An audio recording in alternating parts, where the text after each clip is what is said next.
This Saturday, it's the kickoff to Super Wild Card Weekend. And for the first time, an NFL playoff game will stream exclusively on Peacock.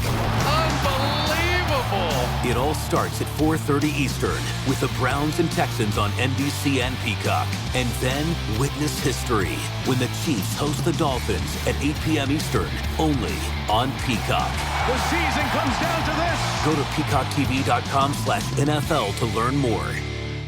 Hey there! Did you know Kroger always gives you savings and rewards on top of our lower-than-low prices?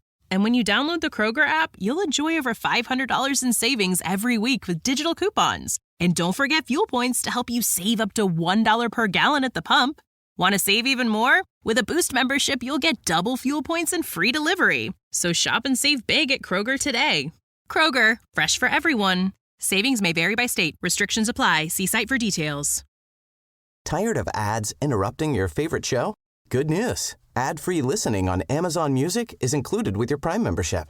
Download the Amazon Music app or visit amazon.com/ad-free sports. That's amazon.com/ad-free sports to catch up on the latest episodes without the ads. Enjoy thousands of Acast shows ad-free for Prime members. Some shows may have ads. Thanks for choosing this free Anfield Index podcast. If you'd prefer to listen to this or any of our other shows without adverts, then now's the time to check out Anfield Index Pro. With AI Pro, you can supercharge your entire listening experience. You'll not only get all of our podcasts without the ads, but you'll have them far faster with our Quick Publish feature available exclusively for subscribers. AI Pro also puts you in the heart of our sound studio, with an option to listen to many of our shows live and interact with the podcasters in real time as the shows are recording. Upgrading couldn't be easier. AI Pro is available on all popular podcast platforms, and we have our own apps for Apple and Android. Just head on over to AnfieldIndexPro.com and get started today. Hello, everybody, and welcome to the latest Anfield Index Under Pressure podcast. My name's Dan Kennett, and with me to discuss two more wins, two cup wins, I've got our newest and most regular and reliable member. He's the Virgil van Dijk of the podcast. It's Hamzah Khalik Lunat, sports writer at the Times. Evening, Hamzah. Evening, everyone. Van Dijk is far too kind. Kwanzaa is, I'd be more than happy with that. No, Jarrell's not an everyday player, an everyday starter yet. So, well, Virgil missed midweek, didn't he? Well, the Arsenal match, so... Oh, did it? Yeah, of course he did. Okay, yeah, all right. Okay, so if you don't want him, I'll just have to say Joe Gomez then. I'm more than happy with that. Joe Gomez is excellent. Yeah, and to help us go through these two games, as well as Hamzah, it's the most unexpected start since Virgil van Dijk against Lincoln City in the Carabao Cup. It's Mr. Simon Brundish. Evening, boys. I can't believe I got drafted into this at the last minute. Double domestic cup pod, say. Double Mickey Mouse competition. Yeah. Happy days. At least we won them both, did we? I vaguely We won them because one's a two-leg tie, though. Yeah. Yeah. But we're through to the next round. You see, they say that's what you really want to know, isn't it? Yeah. How annoying would that be to not win, having gone through that first leg? Well, yeah, that would be annoying. But anyway, you are on because we were meant to be recording yesterday, but then Rhodesy got ill. Yet again, poor Rhodesy. I mean, get well soon, mate. I hope this pod can cheer you up a little bit. Have a whip round for Rhodesy to get some vitamin C supplements. Absolutely. But yeah, so then we had to delay by 24 hours. So Brundish could join us, but we are going to talk about Arsenal first. It's been a while ago now, Si, so you probably don't remember a bloody thing. Yeah, no recollection of this at all. But I'm going to start with the most important thing, as always, which is two league matches in January. I think it is. One on the first day, one on the last day, and one in between, isn't it? 3 league matches in January. Yeah, and everything else is dedicated to the cups. And so this was a normal weekend to weekend schedule, wasn't it? Put to the Arsenal game, but obviously it's a cup competition. But we went pretty much well. Virgil was the only absentee, I'd say, was Virgil. That was it. Everybody else played. Yeah, that's it. Virgil was supposed to play and then he was ill, so he wasn't rested or anything. He was just ill. So Virgil would have played. Yeah, it's first team. This is Ali's playing in the cup. Yeah, yeah, because in midweek it was back to Ginger Kev, wasn't it? Yeah. Yeah. Do you want to give us the just the lineups for us then, Si? So you got Trent as captain, which is I'm enjoying this. This is a nice sight. This is an evolution in the character, and I as we're gonna expand on two games I barely watched. It's a good moment for me to touch on how Liverpool 2.0 is.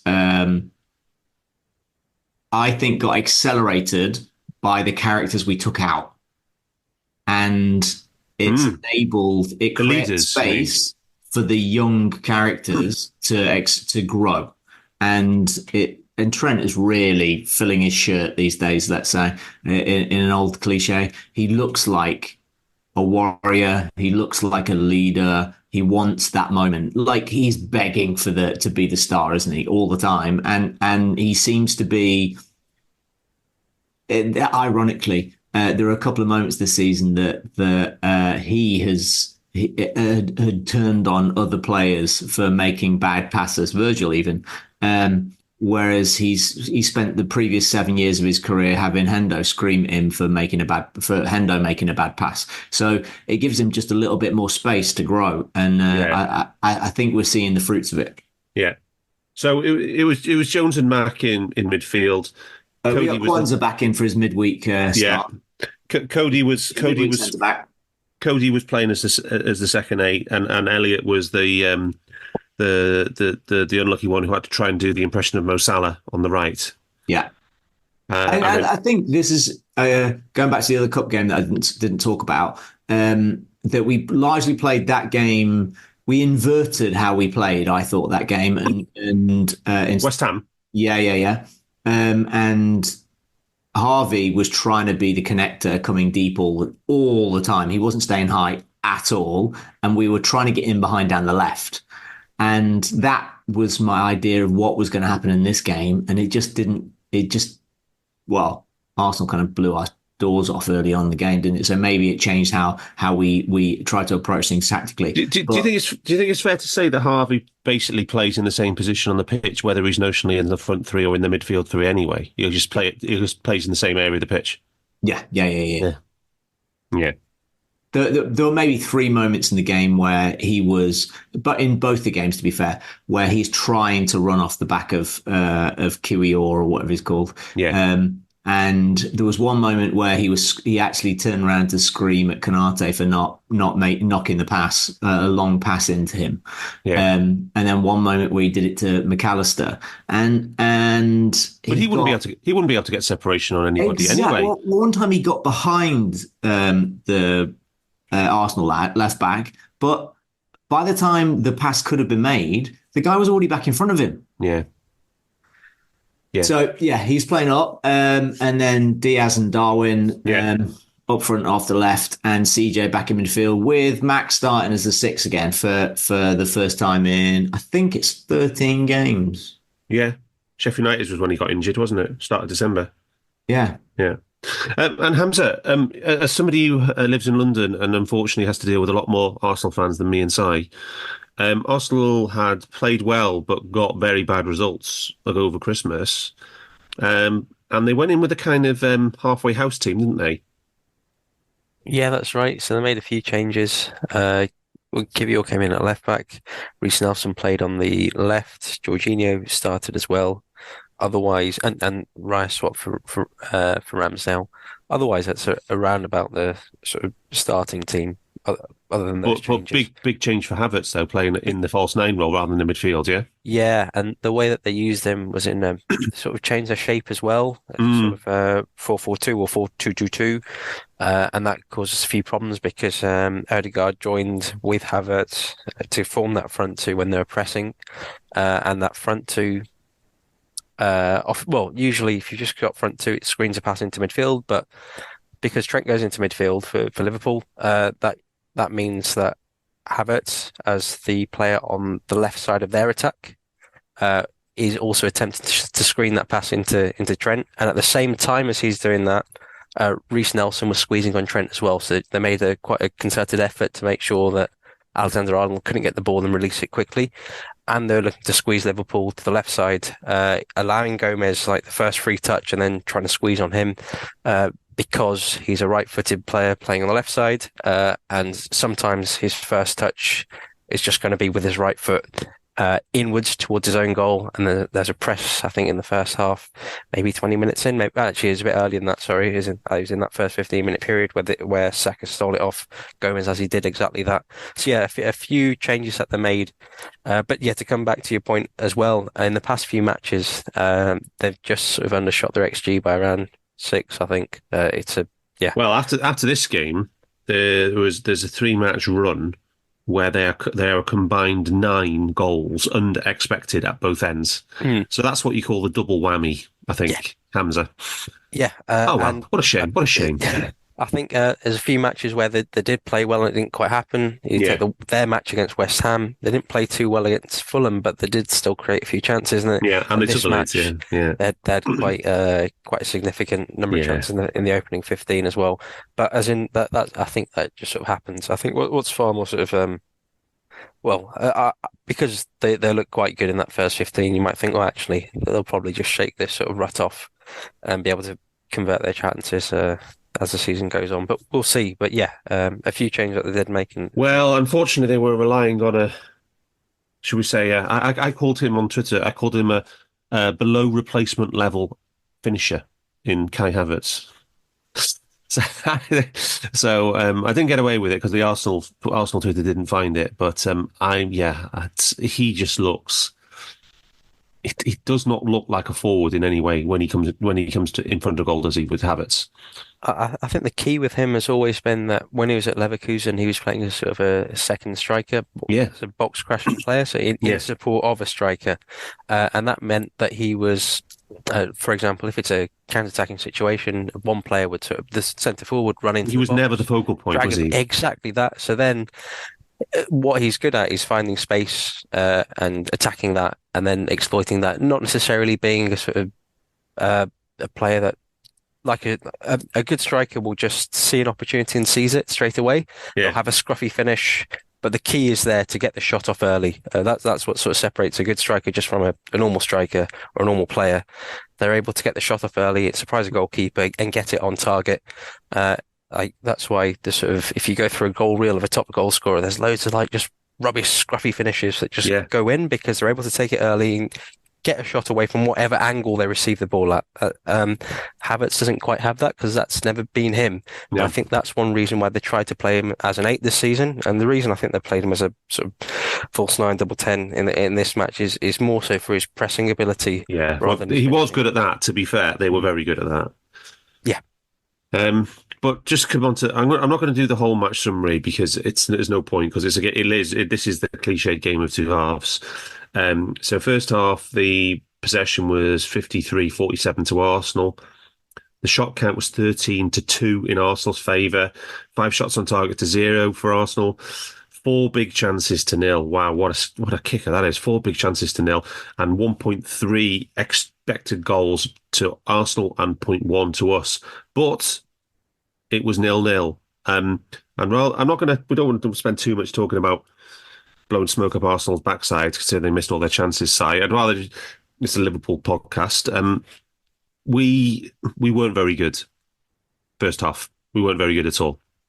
No, I don't think we were entirely very good the whole game, but we were largely very poor. I think the as Hamzah pointed out, the way they set up surprised us. They forsake having anybody centrally to press the centre backs, and they just played the double tens to stop our pivots from playing out, stop Trent and Mac having the ball. It was smart. It took us till half time to figure out how to get around it. But when we did, we kind of we took control of the game a little bit. For the first 15 of the second half, we were by far the better team, and then it just changed the dynamics of the game. And then they chase in at the end of the game after we get a little bit of luck here and there. And that they were then trying to fix the tactical problems we caused them rather than the other way around. So we talk. How many times did we talk last season about Klopp getting out tacticked? Yeah, and nearly every match. He had a terrible season last season. He did, and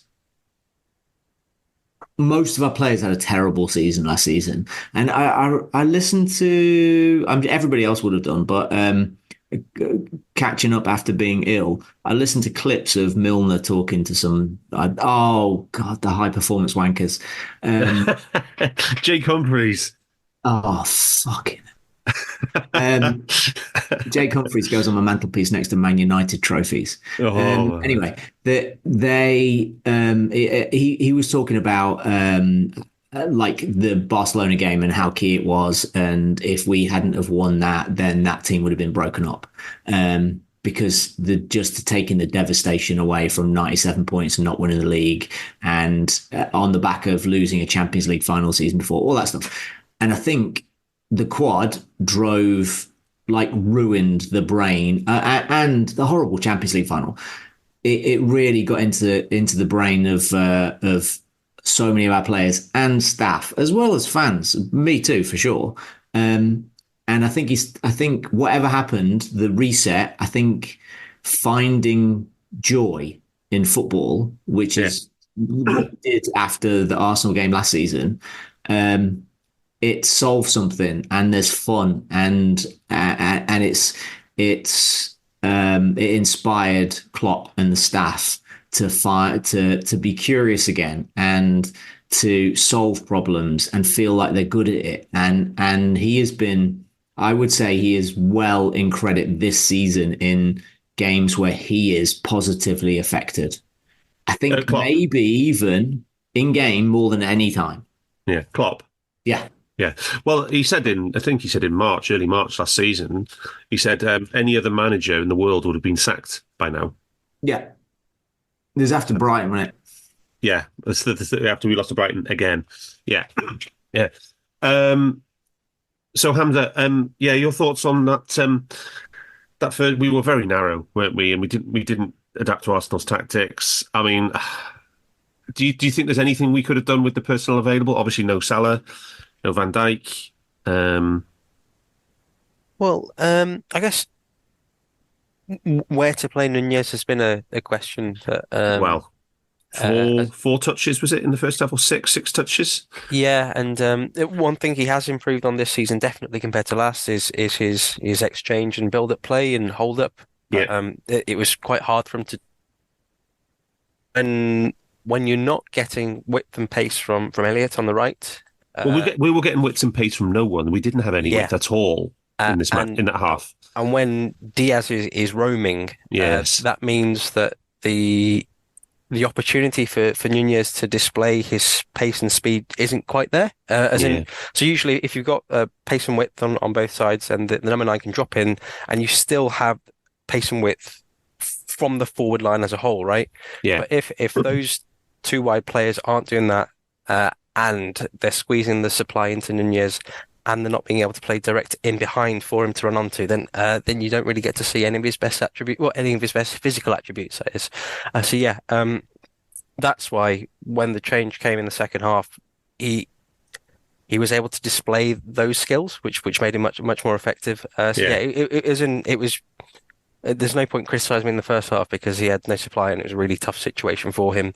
Making that move was. But it wasn't just a top end of the pitch creativity issue. It was a build. We just couldn't build at all from the back. We couldn't get anything going. And I'm just looking at Bart's stats pack as well. He just basically said that our passing volume in terms of our chains of passing was the lowest it's been all season.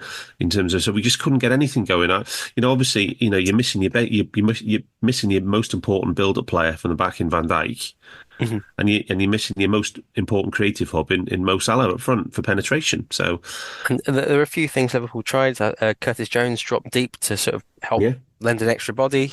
Gakpo even swapped with Trent for one particular sequence, so he came super deep to allow Trent to just move a bit further forward and pose a question to Reece Nelson. But none of that quite seemed to work. Even Gomez moved a bit higher up, so Jones would drop into that space. But again, changing tact and being a bit more direct was what paid dividends. And in that first 15 minutes as well, I think both teams had quite a lowish pass percentage rate. So both teams were around 75%. Arsenal, because they were trying forward passes a lot, so they'd win the ball and try and move it forward very quickly, which is what they also did at Anfield, I think, in the first 10, 15 minutes there as well.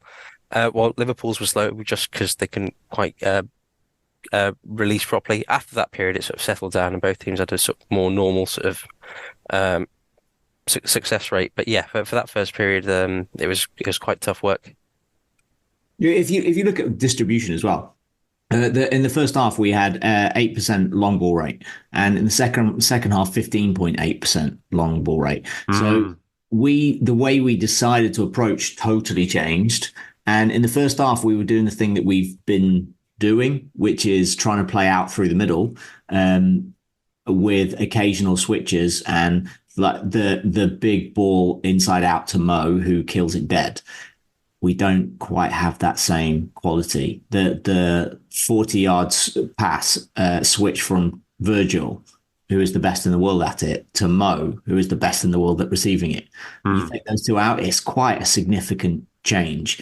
On top of that, we had a lot of deep possession that was under pressure, but it was in the center of the pitch. And then we were trying to play down the right-hand side, which they were blocking off and overloading. Odegaard's an absolute pressing monster, and they've got Rice down there. And in the second half, we obviously changed shape, but we tried to play down the width. So first half, 70% of possession was outside of the two widest zones, and in the second half so when I say outside, what I mean is not within there. So it was actually in the middle of the pitch. And in the second half, it was almost 50-50 what was in the middle of the pitch and what was out. And it's obviously normal to have a lot of possession between the centre backs and the centre midfielders, but we had basically nothing after the centre circle in the middle of the pitch. It was all wide and mostly left as well. So we were trying to play around their press out wide, and it worked over the top and around. Was there any of the Arsenal misses that you particularly enjoyed, Hamzah? I don't know. Yeah, the worst thing about this match was I was at Luton Bolton, so I had to watch that diabolical match. That was so bad. And then I sort of did the press conference and they had it on the TV, so I was watching it there. But no, I to be honest, no. My brain was frazzled from bad football and just looking up and just seeing a sort of nightmare play out. I think the one for me was the Odegaard one, because he literally had. I think Ali was prone at that point, and he had 3/4 of the goal to aim at, and he just decided to smash it against the crossbar. It was, rather enjoyed, because he's normally one of their best finishers. Doing a Darwin. Don't. Anyway, let's talk about. So we give them credit to the coaching staff. Winning the tactics is good, isn't it? Si, it's really fun winning the tactics. It's quite helpful. Yeah, it's quite helpful. And Hamzah, we haven't had your view on this for the previous 3 years. In that my view is that our in-game changes of nuanced changes of tactic and intent per player is so much higher. The variability in our strategies is so much higher than it has been in any season. Taking our two best seasons comparatively, we try a larger variety in and out of possession than we've ever done before. I think that's true, but I think there's also a variety amongst the squad which enables that on a technical level. So, for example, the midfielders this season are of a higher technical level than I think that we've had in previous years under Klopp under Klopp. Of course, Thiago's missing, and Thiago is the big difference maker. But when you have that level when you have all these players that can do loads of things really well and also do their own very specific things really well, it just gives you the opportunity to think about things in different ways. Likewise, the forward line is quite varied as well. Even though Jota's been out for a while, in Nunez, Diaz, Jota, Salah, and Gakpo again are 5 different players that all do their own things, which gives you the opportunity to play in different ways as well. And even Elliott, if you count him amongst the forwards as well, they all offer different things. So that just gives you the opportunity to be a bit more inventive. But yeah, at the same time, like when you see how Liverpool have used Trent in particular, that suggests a far more sort of inventive and innovative approach to in-game tactics, because we see in this match how he moves around and goes wide and then moves into midfield. I don't know if that would have happened in previous years, but maybe we didn't see a player like a 24-year-old Trent in previous iterations of the team. So, well, to be honest, it's fair to say with Trent, with the last 4, 5, 6 weeks, he's been the best player in the league. Tired of ads crashing your comedy podcast party? Good news. Ad-free listening on Amazon Music is included with your Prime membership. Just head to amazon.com/ad-free comedy to catch up on the latest episodes without the ads. Enjoy thousands of Acast shows ad-free for Prime subscribers. Some shows may have ads. Are you that person who has everything? The coolest merch and those must-have fan threads? Well, over at our Anfield Index shop, we've gone that extra mile when it comes to pimping up your Liverpool collection.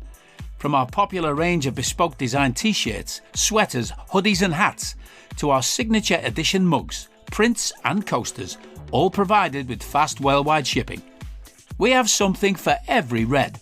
We also stock official LFC merchandise and are licensed with the Premier League and UEFA to sell official iron-on shirt badges and sleeve patches. As a listener to this podcast, you can get 10% off everything with coupon code AIPRO10. Just head over to AnfieldIndex.shop or find us on Etsy by searching for Anfield Index. Yeah. Yeah, I don't think anyone would disagree. Yeah, it's just... Yeah. It's just he is literally, he's always been brilliant, but he's taken his brilliance to new levels, and a lot of that's to do with the reasons that Si said at the start. He's definitely leading from the front. So here's an extra abstract question, right? So when I was a kid, there was talk of Brian Robson. It would have been, say. Yeah, no. I talk about Glenn Hoddle a lot on him.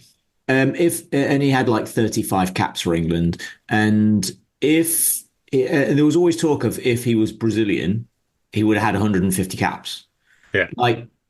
If you hear that a lot, if Letitia was born in a different country, like they value different qualities in a footballer, and he would have had so many more caps.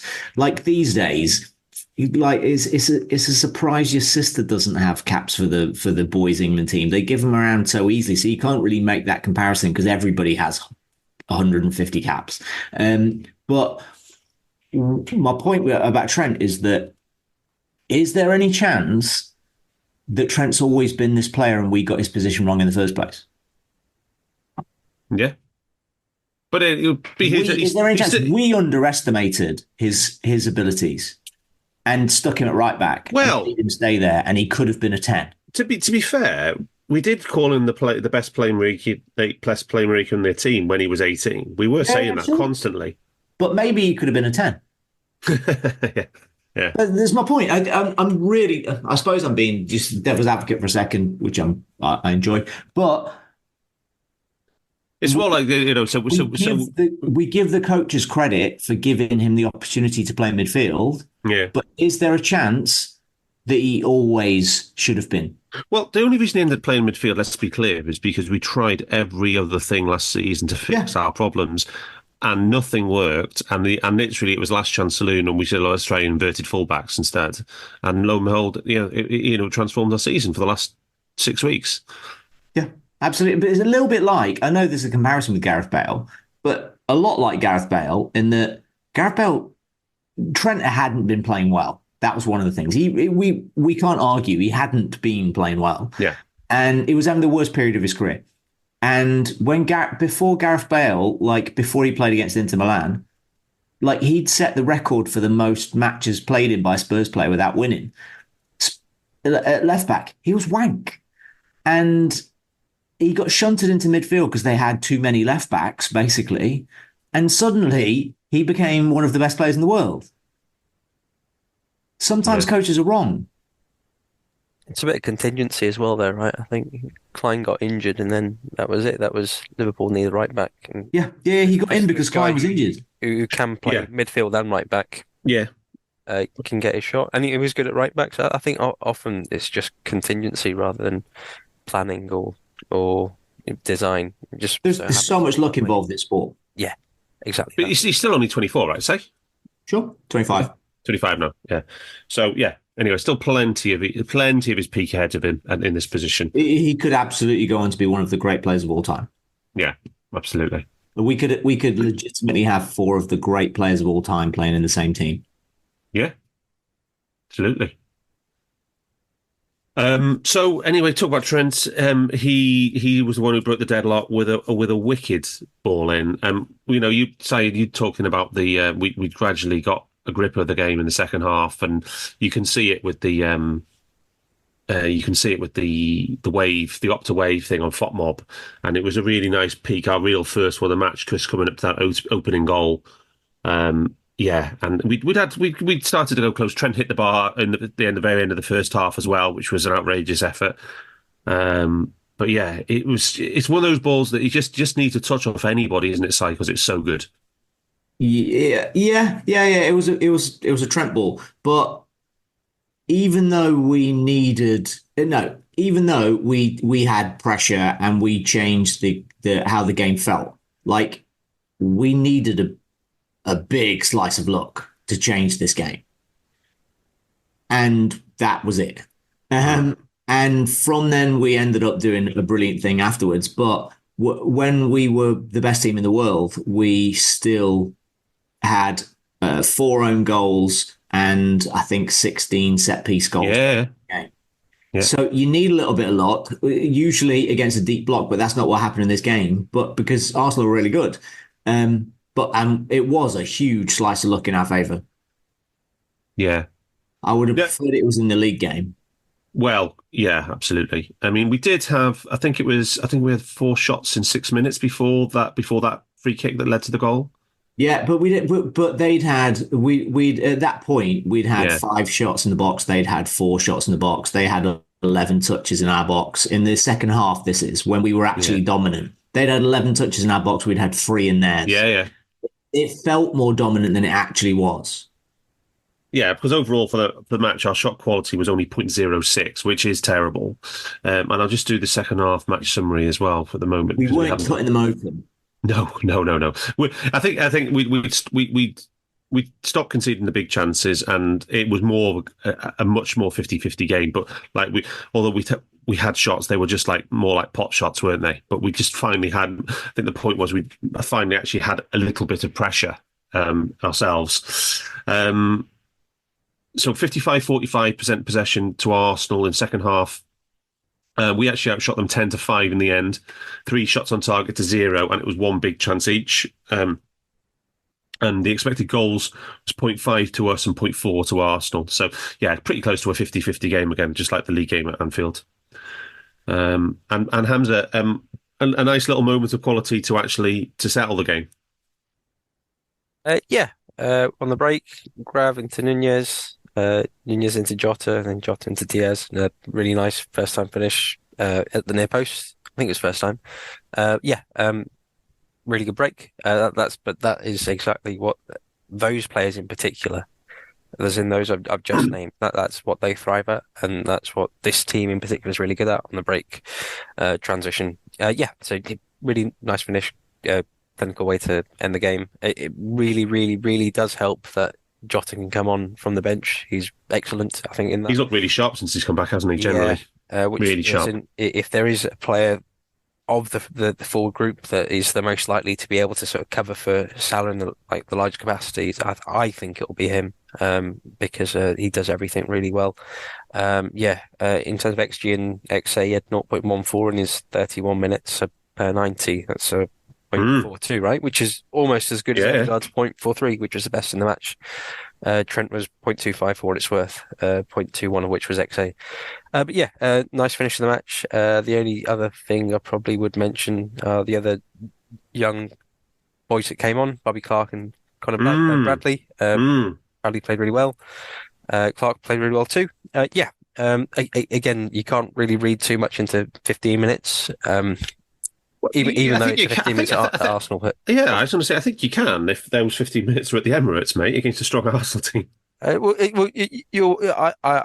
never like to talk young players up too much because I'm loath to put pressure on them. But if you want to sort of recap their performance, you're welcome to.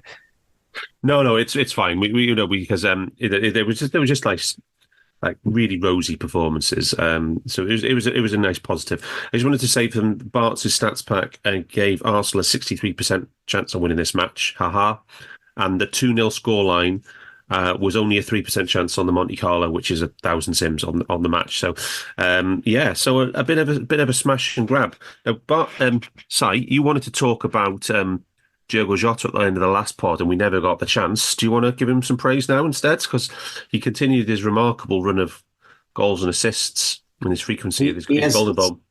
Jota has a goal a goal or assist every 80 minutes this season. That's astonishing. Yeah, he is producing how you would expect an £85 million player to produce.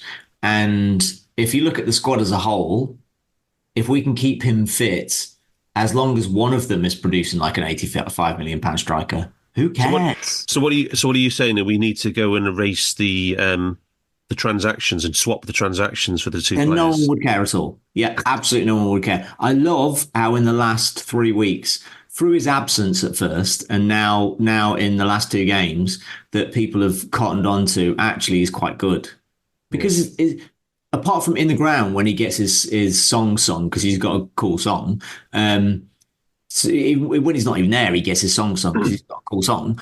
But fans generally, he's always the 4th player on the choice or 5th attacker to be picked amongst fans, and suddenly he's slid up the game board, and I enjoy it, and I think he's great. Yeah, I've always been a huge Jota fan, as you know. But Hamzah, if there's one thing we've learned in the last 7 days in the UK, it's that we can get big companies like Fujitsu to go into accounts, electronic accounts, and change them directly. So maybe we could ask them to do that with ours and Nunes and Jota. What do you think? Yeah. Do you reckon they'd be up for that? I don't think people pay too much attention to price tags anymore. Anyway, so it's just banterous fans. That's it. Yeah. But just for the sake of the books and the public record, I'm sure that could be done. Yeah, absolutely. So there you go. So now, Si, we can't finish this game without talking about Trent for the injury reasons. Did you see this happen during the game itself? Yeah. He got his blood twisted by Martinelli, and on one turn, I was just talking about this with an ACL rehab player I have, that the cut, the turn, the change of direction, it needs to be with a bent knee. And if you try to turn with a straight leg, it feels jarring, and doing it quick leads to this. And that's just what happened. He got a little bit flat-footed, which has caused the jarring. Quick switch of the hips, turned it outside. He tried to turn and he just jarred his foot. So we got, I think he's got a medial ligament sprain. The tear word sounds terrifying. If I said it's a sprain, everyone will go, "Oh, he's fine. He'll be back in a couple of weeks." Yes. What do you think? I've no idea. I just listened to what Pep said, and Pep loves to lie about injuries. But well, I wouldn't say it's just him. I'd say Jurgen's got form for it too. Oh yeah, sure. But I do know that Trent is a fast healer. Good. Which is great. Yeah. So if the words he used were to describe it were accurate, I think it's a 4 to 8 week problem. But with Trent, it could be earlier. Yeah. So those projections of 4 to 8 weeks generally it's around the average footballer. Yeah. But you can be much more specific with knowing the actual number of percentage of fibers that are torn, because that's what a sprain is. Is less than 5% of the fibers torn. But you can be specific about knowing the player's history of recovery. And Trent is traditionally a very fast healer. Yeah. Yeah. Positive. So let's fingers crossed, because that's a big deal. Starting the next game without your biggest goal scorer, your best creator, your second best creator, your third best creator. That's quite a big deal. Yeah. I'm guessing you're only bothered about the Bournemouth game, really. You don't really care about this result. Yeah, beat Arsenal, but you don't really care. Bournemouth is all that you're bothered about. Yeah, I don't care about the other games at all. Yeah. So and it's Bournemouth are in a good run of form as well. I'm never worried about these, because I'm like, if you're supposed to win the league, you just beat this. Beat these teams. Otherwise, you're not supposed to win the league. But we're just making it harder for ourselves by going in without your best players. Yeah, exactly. Yeah. Well, even then, I actually am very optimistic about Bradley. My reservations about Bradley were not that he wasn't potentially a very good player. It was just that Klopp didn't seem to be choosing him. He would choose alternatives before him. And we have that with kids sometimes. And so I'm reading the history of behavior. We would talk up a player, one of the kids, and then 2 weeks, he wouldn't pick him for 3 weeks, and he would pick somebody out of position to cover a position for 3 weeks, and then the kid would go out and loan somewhere, and having already been talked up. So I wondered if that was this. But literally, I was talking yesterday to one of his Northern Ireland coaches, and he couldn't be more effusive. He's like, he thinks he's a generational one, potentially an all-time Northern Ireland great. I know it's only Northern Ireland, but they've had some very good players. Yeah. Some of the best players. Yeah, absolutely. So Hamzah, opportunity knocks. So I just mentioned Conor Bradley. And he gets a huge start in the League Cup semi-final home leg as part of a really quite an interesting team selection. Fairly strong team. Well, pretty strong team, given who's available. Keller has swapped for Allister in goal because it's his cup competition. Yeah. Gomez at left back again. Virgil Fitz. He was at centre back alongside Konate. Bradley right back. Midfield three of Jones, McAllister, and Gravenberch. And the midfield and the forward line of Diaz, Jota, and Elliott. A pretty sort of strong. Nunez was unwell, I think. Was that it? I think he said that it wasn't DOMS like Sai said. I think he definitely mentioned he was cramping or something. Oh, that was that. You're right. It was cramping. Yeah, he felt cramping. I think in his calf. In the Arsenal match, I think. So he's not built yet to go back to back, is he? That's for sure. Mm-hmm. We're gonna have to manage it. Yeah, but yeah, pretty strong team. But in a pretty sticky first half against Fulham, there's an argument to say that Conor Bradley was actually our best performer. Hello, I'm here to annoy you. I'm here to annoy you into listening to more of me and more of others on EPL Index. We don't just have the Anfield Index stuff. We've got EPL Index as well, which covers the entirety of the Premier League. And we have 3 podcasts and a whole bunch of really good writing on EPLindex.com. The podcasts are my own two-footed podcast, which is every day at 4 p.m., Monday through Friday, covering the whole league. We have A Tad Predictable, hosted by Tadiwa. You know Tadiwa, he does Anfield Index. He presents A Tad Predictable before every Premier League match week. And then Kevin DeVries and his crew on the EPL Roundtable, they're every week after the Premier League match week. So make sure you listen to everything we're doing on EPL Index and follow us there on Twitter at EPL Index. Thank you. Bye-bye. I one of them, anyway. Yeah, I think that's fair. I think Liverpool sort of laboured a bit, and I thought Liverpool had a lot of possession but couldn't quite sort of break through Fulham's block, which happens. This happens normally, and it happens especially when you've got a lot of matches and players are tired and you're missing best creator, best forward, blah blah blah, which is quite normal. One sort of thing I noticed and I thought just was a bit of a shame is that McAllister's been playing deep, which he has to do. And yes, he's capable. Endo's away. Zalbo's not here. But in a match against a team that sits in a low block, having McAllister further up is ideal, really. So last season he was zone 14, which is the area just outside the penalty area. So think of a box in the central channel of the pitch, excluding the half spaces. That's just in front of the penalty area. That's zone 14. That's where it's really dangerous area, right?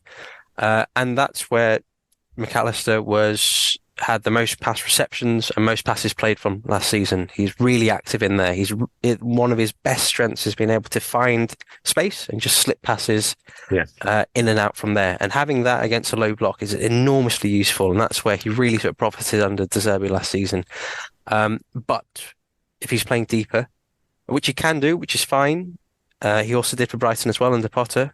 Although I think he said when Graham Potter asked him to play there, he said he was very grateful for it, and he learned from it and became sort of more physically robust because of it. But he said, I wanted to kill him, kill Graham, because he played him there. He much prefers to play higher up. But yeah, one of the shames of Endo being away is that McAllister has to play a bit deeper, so you lose that element from him. And I think that just would have been a lot more useful in terms of accessing Jota, accessing Diaz with smart, quick passes. And the midfield wasn't quite functioning right. I think Gravenberch just had a really bad day. But yeah, first half wasn't very good. Yeah, it was a bit of a tedious game. I was lucky enough to have a ticket for this one, and but that first half was a difficult watch because there was only 11 shots in total. It was like attack against defence. We had 70% possession, but there was 0.49 xG in total. There was pretty egregious time wasting going on from Fulham, and they got a really bad goal to go in with a lead. Everybody was getting wound up by the ref. Si, you weren't impressed with Virgil's performance at all in that first half. You thought he was running the risk of a red card. It was a pretty shitty half, really, all told. I don't think we played great, but it was one of those. It felt like it was one of those times when. Early in the early rounds of the Caribou, when you have lots of rotation, of which we had, that you get 5 rotations, changes. You get a whole bunch of lads who've units have never played together before, and that's what we ended up with.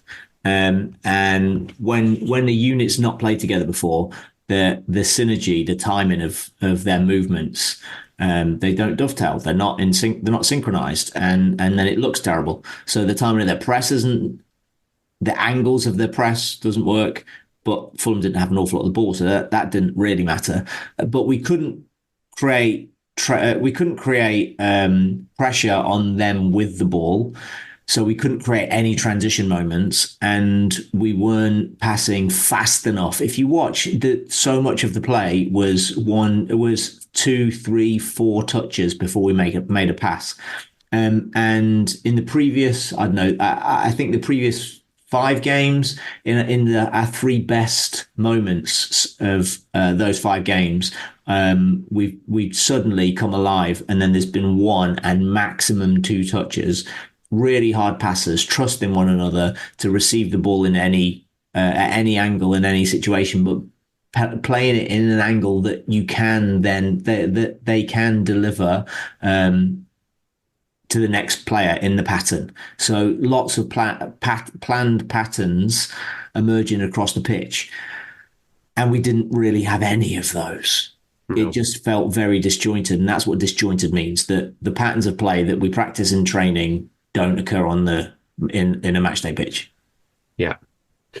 One positive, again, was Curtis Jones. He's got 98% pass completion in this match. Yeah, and the goal. He overall. I mean, I like Bradley, but Jones was terrific again, wasn't he? Yeah, he's another one of those. He's another one of those, like Trent. I said earlier, he's becoming a leader. He's properly good. He wants to be the guy, and he's starting to feel like he is. Actually, it's not just Trent. He's not Trent's mate. He's not just Trent's mate anymore, is he? You know? Nah, well, he's Gakpo's mate. He is. But like, it's those things. I'm sure that Hamzah sees this from being around training, right? That fans don't see is the interpersonal relationships, and there is a very strict hierarchy in a football team, in a football squad, right? And if you buy a foreign player, like a decent star, or a player that thinks he's a star, who has got some acclaim and you spend lots of money on, and they come in, and one, they don't only make friends with, they treat with like absolute respect as a footballer, your talents. Like, you can see these players flourish. It's a real way of developing young talent, because it's like it's the opposite of how we parent kids, in that, parents these days just say, yeah, you're brilliant for every time a kid breathes in. Aren't you a star? Or, the over effusive praise. Kids don't believe it, and so they don't develop self-confidence. They develop self-confidence from success, from seeing objective challenges that they have succeeded in, and from people getting praise from people they respect. And you get in these foreign stars in, and they're saying nice things to you when there's no reason for them to, other than it's true. Yeah. It's really important. I think it's a really key element of this new squad being built. Absolutely. Hamzah, can I ask you a kind of transfer-related question? Yeah, go for So there's a lot of Liverpool fans on the internet who want us to sign Joao Palhinha. How did you think he did in this match? Well, I wouldn't want to sign Joao Palhinha. But there's a lot of Liverpool fans who do. You must have seen all this, right? Well, yeah, and he was also linked with Bayern Munich, and I didn't understand that at all. Yeah. I think what he does really well is he tackles really well and recovers the ball really well. And I think that's about it. He's a really good tackler. Wins the ball a lot. But I think that's just the sum of what he does. And I think if you want to play for Liverpool, you have to show in this midfield that you have to be far more flexible, as we just discussed earlier, right? So you look at even if Gravenberch didn't have a good game today, that there are qualities there that you can see with him. You go, oh wow. There are elements there that could be really, really, really good. You've got Allister, can play as a 10, he can play as a 6, plays an 8. He can receive in any situation, release in any situation. He can finish. He's not like a goal scorer, but he can sort of contribute in that way. He's very smart at finding space. Curtis Jones. He's multifunctional. He's quick. He's strong. He can dribble. This isn't necessary, but he's got flair. He can shoot. You've got Szoboszlai, who can rack up 13k in a match. Can shoot, who can spread the play, is good, who's both footed, can play 6, 8, and 10. All of these elements are really useful, and all these players can tackle as well.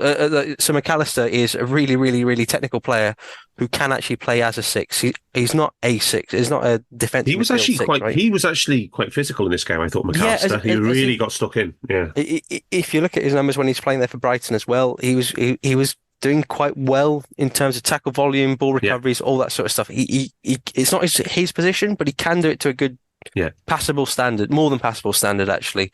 Palhinha can't do all the other things, and I just wouldn't, personally, I wouldn't entertain the idea of Palhinha playing. And I think with Endo, we've already seen that he when he was in his younger years in the Bundesliga, he was also a bit more than just he could dribble. He could move the ball forward quite well. And we've seen he basically Endo played for a team in the Bundesliga who's in the same position as Fulham are in the Premier League, basically. Yeah. And he did have a lot more in terms of output, especially in terms of the final third of the pitch. Yeah, but Bart's always does his stats backs and stuff like that, and look at the Fulham passing networks. He did observe Palhinha's only got one connection to a Fulham player around him. In terms of a network, there was no network through him. He was just like an endpoint, and it was the only one he had was with Castagna, who's a fullback. So, yeah. Anyway. Can I say my favourite Palhinha moment? Go on. when Conor Bradley slipped the ball through his legs. And tremendous. Can we just say on Conor Bradley, right? 19 ground duels in this match. That is we talked about, I think Szoboszlai got 20 in one of his first performances this season. We called that out as a really high, freakishly high number. But yeah, 19 for Bradley. He really did. He put in some great challenges. He was going in for some 40-60s at some point, I thought, Si, as well. Everyone 50-50s. He's not messing about, that kid. No. And he's quite slight, really. He's gangly, isn't he? He's tallish, but slight. Yeah, but he's one of those like wiry, strong motherfuckers. Tenacious. Yeah, he's just, you wouldn't want to get in a fight with him. Nice. You reckon he's dirty? He's just vicious. He's sneaky strong. So right, got you. Yeah. In a weight room, you would look at his size, and I don't know, he's going to be 70 kilos, probably 72 kilos. So you stick 70 kilos on a bar and go on, see if you can squat this, stick a box under his butt and see if he can touch down. And then he gives you two of those, and then you keep going, and suddenly he's banging out 150 kilos, and you're going like he's just sneaky strong, and his power to weight ratio will be phenomenal. Nice. That's what we want to hear. Now, we know Hamzah's the most diplomatic member of this podcast crew. Good, nice blend of skills. I'm going to be a lot meaner about Ryan Gravenberch than Hamzah was, and I'm going to say he was fucking dreadful, and his work rate was almost disgusting, in this match, because I would like to confirm that nobody has infuriated me for their lack of arse. He just could not be arsed. Whenever he lost the ball, you were in the ground. It felt like he was flinging his arms in the air. He did. He was flouncing almost a couple of times, and there was the Centino style, the Kenny Dalglish as it now is, really did give it to him twice for not basically losing it and then not immediately working his arse off to win it back. See, and the Anfield crowd are quite forgiving of lots of things, even lack of talent and lack of ability. If you work hard, if you work your fucking balls off. Do you know who the last person I would say gave me this feeling that he just could not be? He was so busy blaming other people for his inadequacies and then couldn't be asked to do anything about it. Jamie Redknapp? I love Jamie Redknapp. It was Diouf. Well, God, there's a cursed figure. Oh, God. I don't think I'm not saying that he's going to have a career at Diouf. Yeah. But boy, look on, because you need to look at that attitude, young man. Yeah. And I think it's, remember the interview when we were really bad last season still, and everybody was talking about Nunes and Gakpo, and then Klopp stood up in the press conference. He said, the ticket into this team is pressing, right? Gegenpressing. Yeah. But I don't know how you can say that now if he's picking Gravenberch. Maybe it's just legs at this point. It's just another warm body. Just bodies, right? Okay, at this point. Just another warm body. Right. Okay. And he knows, and he's hoping, and he's dragging him off. Like, I've got just about enough out of this, so he can come straight off here. He's been So Grav, right, bear in mind when we signed him at the end of August, and he got a bed in and he didn't have a full preseason with us, and, he's got to build into training. And at what point do you think he would have been up to fit enough to play a full match? When? What would you say? Oh, well, based on Fabinho, we didn't get in the team until October. But from a fitness perspective. Yeah. Oh, right. When would he be fit enough to play a full match? Gosh. Yeah, end of September? He's yet to play one. Oh, isn't he? So he's played 23. He's played 23 times for Liverpool. He's been subbed off 13. He's subbed on 10. Oh wow! So he's yet to do a full match. Wow. Yeah. So this is the opposite to say like Szoboszlai early in the season, where he just literally played every minute, never ran him into the ground. Yeah. But he was doing all of the stuff that we need for the system to work. Yeah. And Grav's being the opposite of that. So. Yeah, the only thing it is possible for Liverpool teams to have a player who is, in quotes, a luxury player. And we've always historically called luxury players because they don't work as hard, and they're not the piano carriers, they're the piano players. But you can be that luxury player if you're fucking absolutely brilliant, right? Now, the thing with Klopp is usually his piano players have been piano carriers as well. That's the beauty of it. But Gravenberch's got nothing. He hasn't got anything tangible on his, massive in credit in the output column to justify him being for the lack of work rate. And Rhodesy was watching this. He would have come on and said this. He wasn't collecting the press in, but he said he was wincing at watching some of Grav's off the ball stuff because he was so poor. And it was just massive. There's no dovetailing with the players around him, and there's no and he just leaves gaping holes right in the middle of the pitch. It's a quandary, Si. I don't need a VPN. I've got nothing to hide. This is what I used to tell myself before I hooked up with LibertyShield.com. Not only is my home internet now fully encrypted, but I can now access all the websites I want, whenever I want, and do so from absolutely anywhere. As a Liverpool fan, I love to know I can now watch every match, regardless of whether it's on UK TV or not. My Liberty Shield VPN makes sure nothing is blocked and guarantees me super fast streaming speed throughout that match. You can get connected right now with their software package, which includes a 48-hour no-obligation free trial and instant access to their apps for Apple, Android, Fire TV, PC, Mac and Android TV. Or go a step further like I have and get one of their pre-configured VPN routers. These small but powerful devices allow you to easily connect every device in your home to VPN, making it the perfect solution for smart TVs, Mac boxes and games consoles. Visit LibertyShield.com today and use coupon code AIVPN25 to get 25% off at checkout. He's a flat track bully for now, and he's only a flat track bully in Europe. He has numbers in Europe. I think he's got a goal or assist every 116 minutes, but that's inflated by playing absolute cack in Europe. But let's be honest. It is year one. Yeah, it's year one. Talent. Yeah, and he's 21 and it's year one. So, but he's got a lot of work to do from this point. Yeah. Should we talk about something more positive, Hamzah? Should we talk about the subs? Yeah, we were getting sort of second half. We were getting opened up on the counter quite a bit.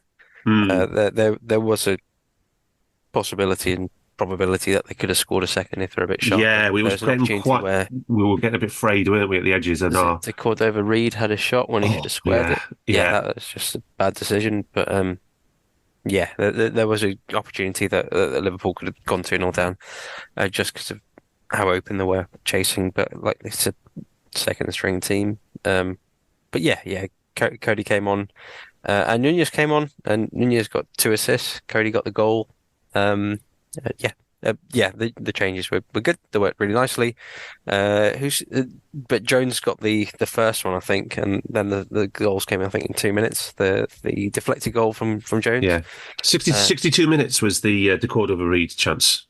Oh, so it was just after the subs then, wasn't it? 6 minutes after. Yeah. I know, 6 minutes after the subs. Yeah. But it was, I thought, the immediate point after the subs came on, it was a bit chaotic. Everybody seemed to be looking at each other saying, well, what's the formation here? How are we playing? And it took a few minutes for us to settle down, right? I guess, well, what I've just said is Liverpool could have conceded on transition, but at the same time, it became an open match. And if you're going to have an open match, and your players are Willian, Pereira, Harris, and Cordova-Reid, that's good for you. But Liverpool have Diaz, Jota, Jones, McAllister, Diaz, Gakpo. And if it's an open match, there's one team that's going to probably fare better in that. Maybe it was a bit sort of calculated in that regard. But for a little while, there didn't seem to be structure. But in some ways, no structure, basketball sort of style. There was one moment I thought at just before the first goal where Jones basically everybody was contesting the centre circle, and Jones put a pass out to the left wing, really simple pass into space, and I think Jota or Núñez latched onto it, but it was just a really simple ball into space, and said, okay, let's play with some width, and everybody seemed to settle down a bit after that, and get into a really nice, attacking rhythm. I just give the stats quickly for the second half. 65% possession for us, 14 shots to 2, 6 on shots on target to 1, 2 big chances to 0, and then 1.5 xG for us and just 0.1 for Fulham. And I guess the only man to talk about really, Hamzah, is Big D, Big Darwin Núñez, because he was unbelievable when he came on. He's like a Tasmanian devil. Is that going to be his name from now on, Big D? Well, Big D. Well, some people are calling him Captain Chaos. I've seen on Twitter and stuff like that. Right, yeah. But yeah, so he gets the assist for the first goal, but I think the key actual person here is Jota for that, because he as the header wins it, then carries it, then makes a tackle. Then Núñez is there and feeds it off to Jones, who gets a deflected shot. But yeah, he was involved in. He's such a brilliant sort of threat to have, and this is an encapsulation of him at his best. And I know he has that chance later on where he probably should score, but I think in complete defence of him in this situation, that's a really good save from Leno. He employs a nice spread technique from close range. I think that's the optimum sort of save style in that situation. Makes a good save. The assist for Gakpo was good as well. One of the things that just deserves mentioning, but doesn't deserve to be sort of discussed, is there probably should have been a penalty when the ball hit Robinson's hand. But yeah, Núñez was really good. Yeah, and also it freed. I mean, Jota was one of our livelier players first half, but when Núñez came on, it just freed him up even more, and Jota played even better. Mm-hmm, yeah, as we sort of mentioned before, is when Núñez can run freely, it forces defences to go backwards. Yeah. He occupies defenders and creates space for the rest of his teammates, doesn't he? And for someone like Jota, who loves to occupy those spaces between the lines and just receive on the turn and get a shot off quickly, or receive in an awkward position, or work off a knockdown. And defenders are always scared of Núñez, so they'll double up on him and leave a little bit more space for the slightly smaller guy, who is arguably more effective and more crafty in front of goal. Yeah, that works. That works a treat, really. Yeah, the blend's really good with those. I mean, and Si, and I know we don't collect the pressing anymore because Roji's new job and everything. But I think if we did, we would see some serious numbers for Darwin Núñez in his cameo, because he was ferocious, and he was charging down everybody across the back four and the goalie, for like half an hour straight, wasn't he? He was great when he came on. But the game perfectly suited him once. Can I just say, it perfectly suited him once we went ahead, thanks to a very big deflection. Yes. So we can talk about the subs and how we changed the game and blah, blah, blah, blah. 2 games, 2 tons of luck to get us the first goal. And lucky then goal. It changes everything because we gambled on a transition. Yeah. What you guys are talking about, blaming this, attributing the change to the subs. Between the sub and our goal, we had 1 touch in their box. Yeah. They had 4 touches in our box, and they had 2 really, really good chances to 0. Yes. In that first big moment in the game was that big deflection. Yeah. And then everything changed. Okay. And we were fantastic after that. Okay. Yeah, but what I was trying to say was that the overall intensity of the team was better. You were saying that it's much more fun. Yeah, and there was no gaping hole in the press anymore. It was much more synchronized. There were no weak links there, and Gakpo played in midfield again. He had a couple of nice touches, and he had a beautiful finish for the second goal. So really cute finish. Yeah, it was a really, really good finish. It was a much better attribution. He took it early, didn't he? Yeah, it was a much better attribution of an assist than the first one for Darwin. But Darwin's racking up assists here. I think he's done this. I think this is his 3rd goal in the season that he scored from outside the near post. Really? Yeah. And he famously got one against Man United like that, didn't he, last year? There you go. It's just a good finish. He is a good finisher. I think you just need to shoot more. He just reminds you, how many times did we talk about Bobby doing this? Just get in the fucking box. Yeah. Like there were moments we put in really good crosses. I thought Conor Bradley was a really good traditional attacking right back. He got up and down. And he obviously picked out Darwin beautifully. And then he got in the earlier in the game, he'd been in the hot zone twice, made a pullback right across the 6-yard box to nobody. Because we got lads that were just that were delayed and sat back, one behind the penalty spot and one outside the box for the glory goal. You expect Jota to be in there for the sniffers goal for the finish. But it was Cody. Yeah, it was Cody. Well, he was still by penalty spot level, but it was Cody for the a great pullback from Darwin. Yeah, and I think one of the ones I liked, about Darwin as well was the header one. I thought that was a tremendous effort because it was just a looping ball in, but he didn't half generate some power. I thought that was his best moment. In terms of a goal of contribution anyway. So I guess. I think I personally, I'm now moving on from the this is my mea culpa moment, I think, on Núñez. I'm moving on from focusing purely on the finishing because there's enough there. There's easily enough there when you see him like that to say that he's a team player now. He's part of the system and we're getting the best out of him. But think back to those first 3 months, Si, when you used to basically just say that Darwin was winning the walking and the jogging all the time. Yeah. That is a distant memory now, that kind of stuff. Yeah, absolutely. He's a functioning member of the team. He makes the weakness now is that he makes bad choices sometimes, but they're the things that can be educated out.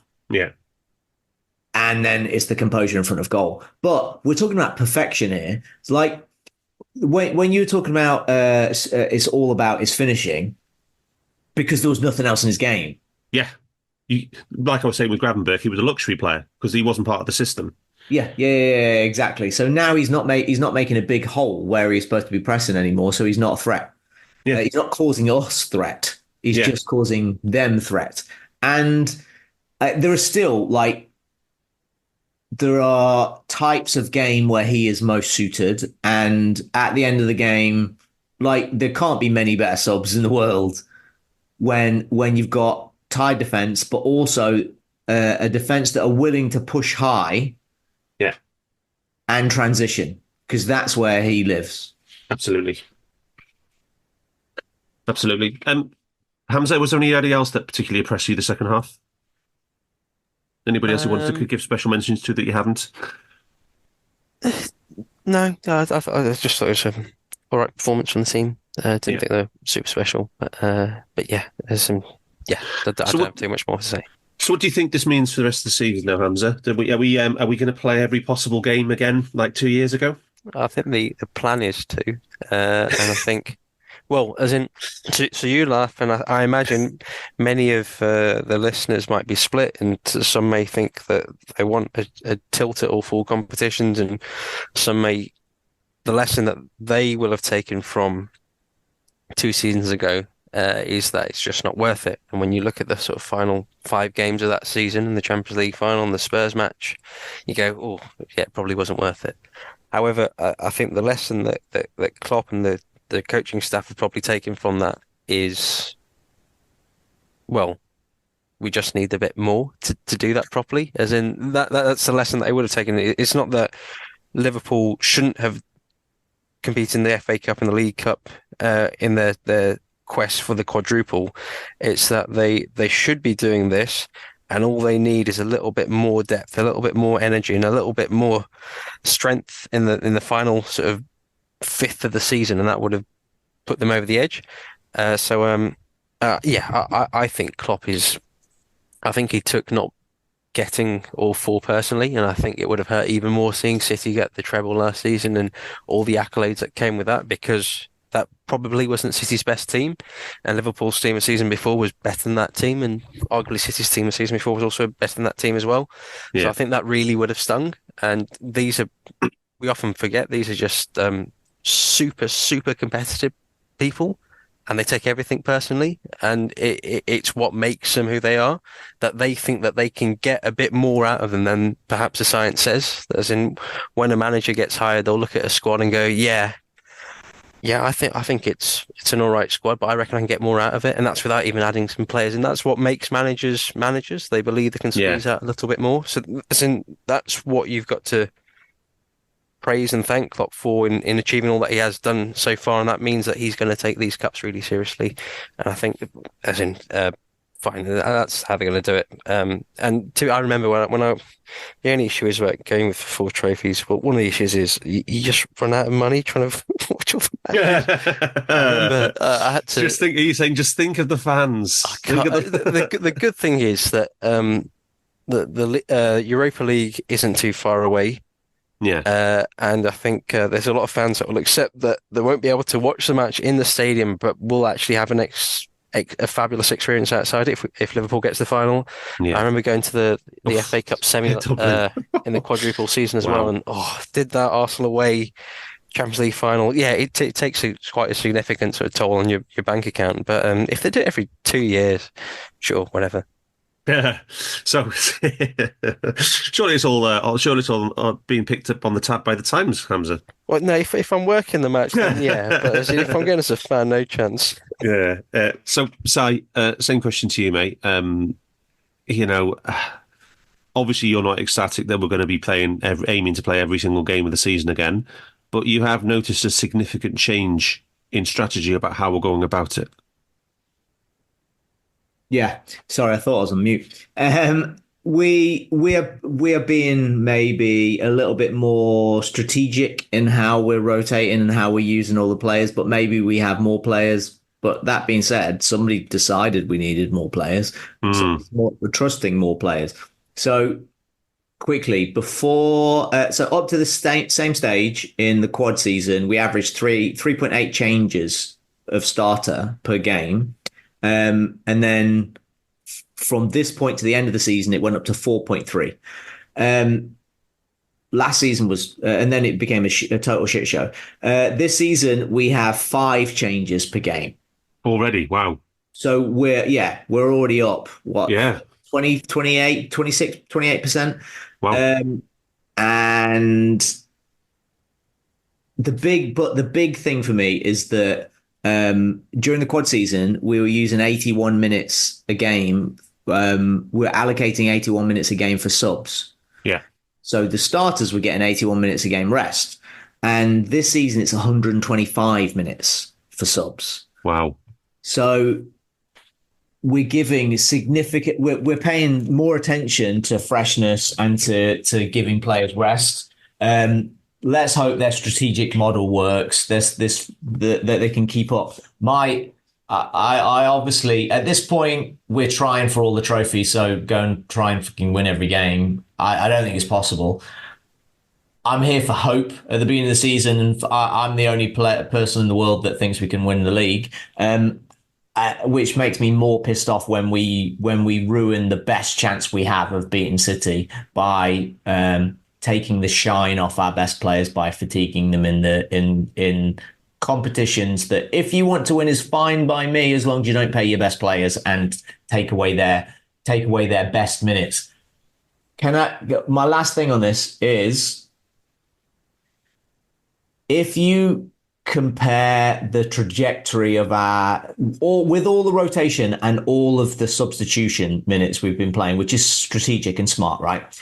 If you use the current trajectory against playing all of the rest of the games this season in the current rotation model that these players are playing, we have Ali. Actually, can you guess which players aren't going to be exceeding their previous 3-year average, which players are not. I think it's a decent test of. Okay, I've got one easy one. Andy Robbo. There you go. So we've got Ali, or I'll give you Robbo, who's been injured. Yeah. Who else is not going to exceed their 3-year average? Yeah. Come on, Hamzah, have a guess. Mac? Nope. Salah? Mac is absolutely going to bust through it. I'm just going to... I need to remind him. Let me just look at the line from Fulham. Mac's over 100% of his average. Who's not going to break through already? It? Jota. Jota is not going to break it. You're right. But so you've pretty much got them. Of any of our actual players, add in Thiago. Okay. Right, Si, don't give me hope here, right? What is the situation with Thiago Alcantara? Might he actually be fit to play? I think he's got a chronic problem that's going to cost him his career. Right. But what about this season? And they're going to manage him through it. That's it. So they're now getting him up to speed, basically. Tolerate what you're going to tolerate and then go and play. So you think FA Cup 4th round or, end of January, we might see him back off as a sub for Liverpool?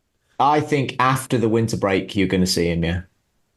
Wow. Well, there's a bonus. There is a bonus indeed.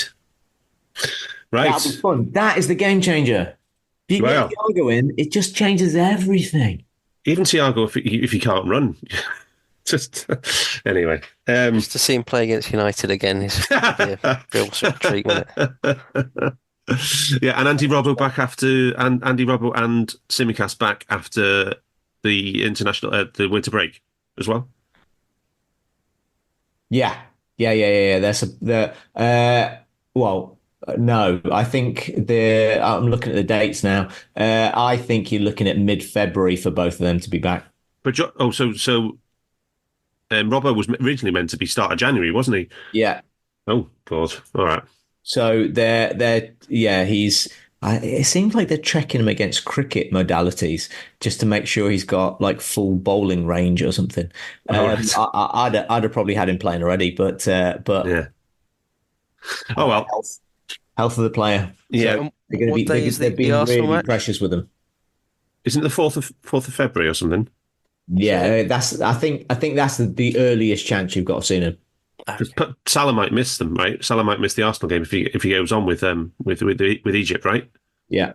Yeah. Fuck. All right. I think actually probably got to, given the way that he returned from AFCON 2 years ago. Oh, yeah. Just didn't quite. I think we've got to hope that he actually goes on and wins it and returns to Liverpool as the king of Africa, because you can only imagine the sense of. Well, he was also playing Carlos Queiroz ball, wasn't he? He was basically stuck up front playing every single minute and just on his own and not getting any passes. It was a fucking absolutely knackered. Now he's got runners. He's playing deeper and he's got runners all over the place. Oh, so excellent! Do less work. He's having way more fun. And other people are doing his running. Excellent. That's what they're building the team around him properly. Excellent news. Could you imagine if Salah returns with full sort of confidence after the season he's already had to a team that's sort of chasing 4 trophies? That'd be quite fun, wouldn't it? That would be extremely fun, Hamzah. And Thiago. Amen to that, chaps. Amen to that. But we will be back after. What is the next game? Is the Bournemouth game the next game? Yeah, and that'll be a single header. My gosh, we'll be able to do some stuff and maybe able to do some extra analysis for you as well. Dr. Bart's might be back, but until then, enjoy your international break, enjoy your winter break, people. Up the fucking Reds. We hope you enjoyed listening to this Anfield Index show. Please be sure to subscribe to our channel so future podcasts find their way to your device automatically. There's nothing quite like fan engagement, and we'd love to know what you think of anything discussed on this show. The best way to get in touch is over on our free Discord community, where both podcasters and listeners debate the hottest LFC topics 24/7. Sign up free now at AnfieldIndex.com/Discord. You won't regret it. You can also follow us on Twitter at Anfield Index and find us on Facebook by searching for Anfield Index. Oh, and before you go, we'd love it if you could leave us a 5-star review on your favourite podcast app. It only takes a couple of seconds, and it means the world to the people who create these free shows. Sports Social Podcast Network. While the world whizzes by, enjoy a moment of me time with Tim Hortons' new $6 breakfast bundle. Savor a small hot or iced coffee, then add your choice of a mouth-watering hot breakfast sandwich and a crispy golden hash brown and your pick of a classic donut. Yeah. All for $6, all just for you. Make your mornings all about me time with our $6 breakfast bundle. Available at your neighborhood Tim Hortons. Price and participation vary. Terms apply.